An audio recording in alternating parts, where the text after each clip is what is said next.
Okay guys, let us continue our discussion. Let us look at now section 27.7, which is the force and the torque on a current loop. So we have spoke about a conductor that is carrying a current. You have a conductor of some length L, and we say, let's say the current is towards your right, that is the current, and let's say you have a magnetic field that is all over but upward, that is magnetic field B. So I want you to determine the force of the charge. Let's say you have a charge Q that's having a speed V, and that charge will experience a force, and I need you to determine the force. And as I've said, you're using the right hand rule, so the B in this case is upward, so you need to place your hand in such a way that it will bend towards the direction of B. So the current is in that direction, so it's towards your right, and if you bend it, it will go upward. And look at the direction of my thumb, it's out of page. Therefore, if it's out of page, we said the force now can be represented as a dot. So it's out of page, or it's towards you. So let's simplify this. So we have a wire carrying a conductor, or carrying a current I, and the magnetic field B is upward, and the force will be out of the string, or towards you, out of the page towards you. That's the first scenario. So let's say now I change the direction of the current. So if I change the direction of the current, let's say is towards your left, and I leave the magnetic field being upward. So what will be the direction of the force? So in the direction of the force, we have determined this, it will be into the page. So if it's into the page, therefore it is denoted with this symbol X. Now instead of having I cross B, or perpendicular to B, let's say, I will say number 3, I have a current that is going upward, that is current I, and I also have a magnetic field going upward. The current, they are in the same direction, and the angle between the two, theta, is equals to 0. And remember, sine of 0 is 0, therefore the force will be equals to 0. Same as if I change the direction of I. So let's say the direction of I is now downward, and I maintain the position of, or the direction of B. So this will be in the opposite direction, so theta is equals to 180. Then the sine of 180 is equals to 0. Therefore there will be no force. So let us now put all these wires into a loop. So if I put these wires into a loop, I have the first wire that's carrying a current towards the right, and I have another wire carrying the current downward, and another wire carrying a current towards left, and another wire carrying the current upward. So if you have something like this, then that's where we're talking about the current loop, or the loop, the current loop.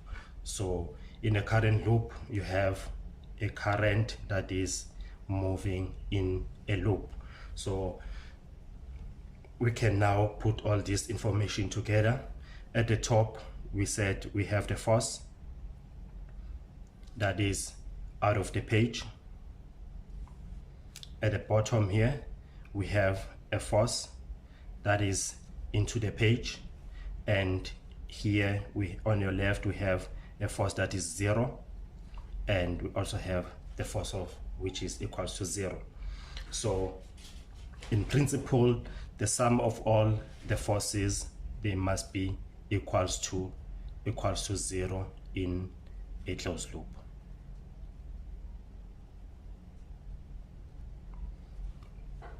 They must be equals to 0. Of course,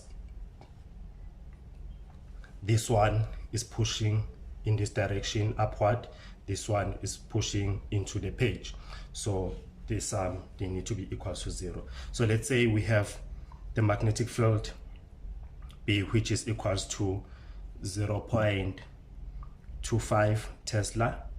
We have the current, let's say the current in the loop is equals to 12 amperes, and let's say the length of the wire is equals to 0.32 meters.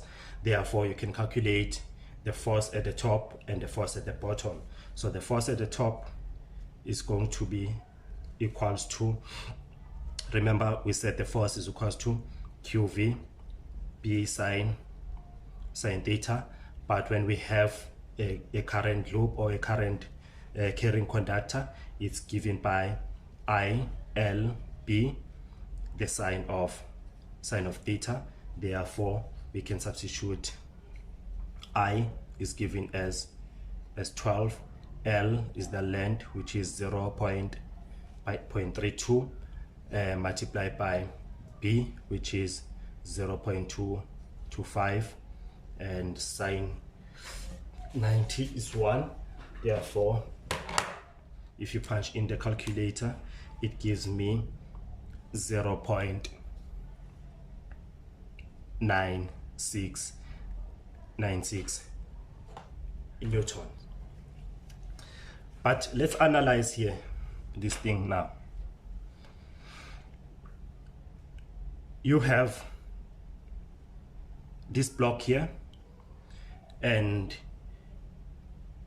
someone is pushing at the top, and someone is pulling at the bottom. This one is pushing towards the page, this one is pulling out of the page. And let's assume if the force at the center, they are equals to 0, therefore there will be some twink. So it will depend on the force, and it will try to balance this force. So this force will either go up or go down, and it will continue doing like this. For instance, if I put my calculator like this, and someone is pushing here and someone is pulling here, so it will have a twink like this. And remember, if we have a twink like this, or it's rotating, let's say this is my axis of rotation is 0, then if we're having something like that, and it's called a torque, so we'll have what we call a torque. So we can define what is the torque. So let me redraw this.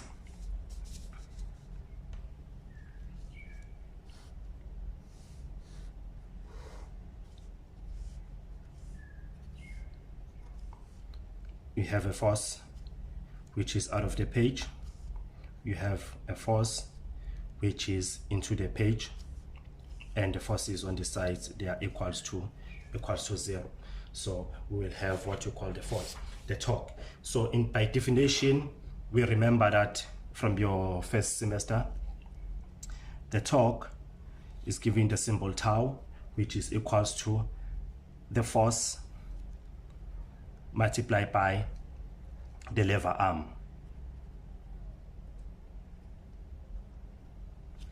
So what is the lever arm? Is the length between the center of rotation, from the center of rotation. Because someone is pushing here and other one is pulling here, so we'll have the center of rotation just at the center where our F is equals to 0. So if this is length L, from here to here is length L, therefore the lever arm is from the center, which is going to be L over 2, L over 2. So for this to be balanced, we're saying now the sum of all the torques must be equals to equals to 0. Sum of all the torques must be equals to 0. So we can say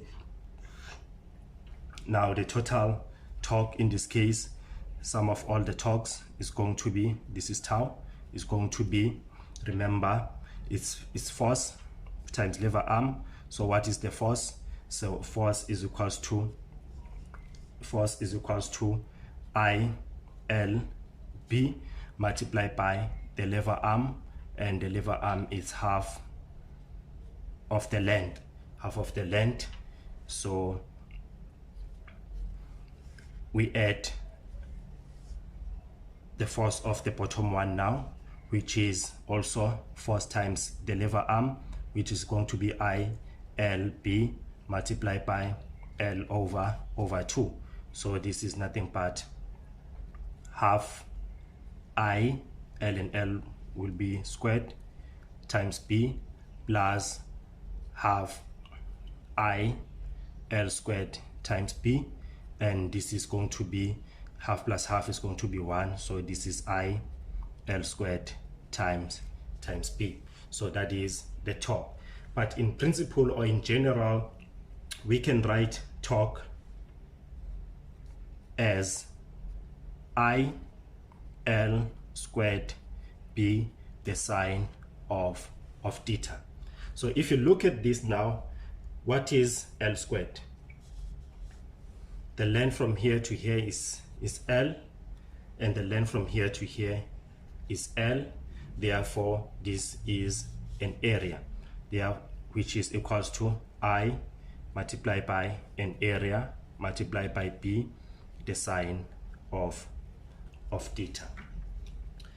So what is this theta? The theta value, it's an angle between the magnetic field B and the normal line. So remember, we said if you have, let's say we have this square and the normal line will be here, and let's say you have the magnetic field B in this direction. So the angle between the normal line and the beta is this theta here. So in this case, theta is equals to 90. So our torque can be written as IAB. So we said previously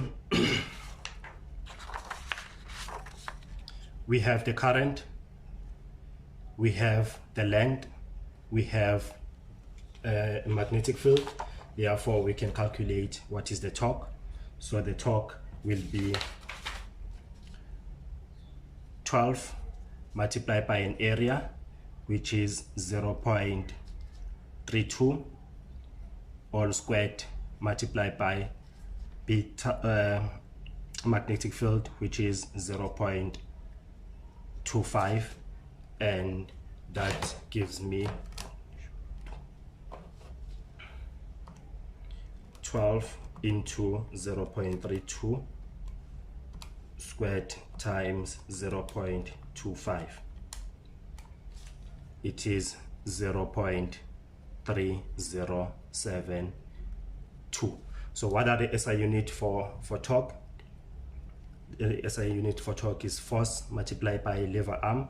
Force is in Newton, so this is Newton times the length is in meters. Therefore it's going to be force is going to be Newton times meter, or Newton meter. So that's how you determine the torque of the torque if you are given a current carrying conductor. Thank you.